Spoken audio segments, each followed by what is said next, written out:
লাইটলুম canyon প্রকৃতির আশ্চর্য এক বিস্ময়।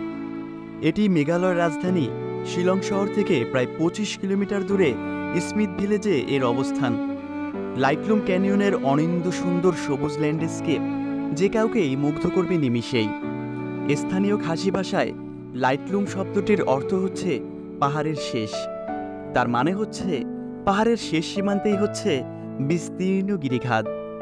দর্শক, লাইটলুম ক্যানিয়নের কথা বলবো, তবে তার আগে শিলং থেকে এই স্পটে যাবার আগে আরও কি কি দেখতে পাবেন সেটা জানাবো। আগে শিলং শহর থেকে লাইটলুম যেতে অবশ্যই আপনাকে ট্যাক্সি ভাড়া করতে হবে।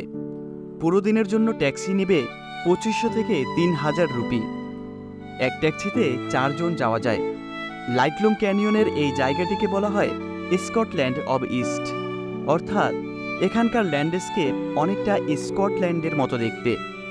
বড় বড় গাছের বিস্তীর্ণ ভূমি, পাহাড়ের ভাঁজে ভাঁজে আলুর ক্ষেত, ছোট ছোট বাড়ি, সে এক অপরূপ দৃশ্য। আসলে সশরীরে গিয়ে না দেখলে প্রকৃত সৌন্দর্য উপলব্ধি করা যাবে না।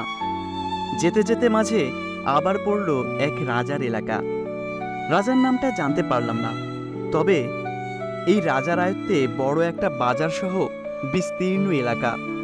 বিনোদনের জন্য রাজা আস্ত একটা স্টেডিয়ামও বানিয়ে রেখেছেন। এই জায়গাটিতে বসে তিনি খেলা, নাচ উপভোগ করেন। রাজার বাড়ি পার হয়ে আরও কিছু দূর যেতে যেতে সামনে চলে আসবে লাইটলুম ক্যানিয়নে ঢোকার রাস্তা। এর আগের রাস্তার দুপাশের বাড়িগুলো দেখলে থেকে যেতে মন চাইবে আপনার। মনে হবে পাহাড়ি লোক হয়ে এদের সাথে বসবাস শুরু করি। তবে এই জনগোষ্ঠী আপনাকে কোনোভাবেই মেনে নিতে প্রস্তুত নয়, কারণ এরা নিজের সংস্কৃতি ও মাটির মানুষ ছাড়া কাউকেই গ্রহণ করতে রাজি নয়। খোদ ভারতের অন্য এলাকার নাগরিক আসলেও এরা তাদের পর ভাবে। আপনি আমি তো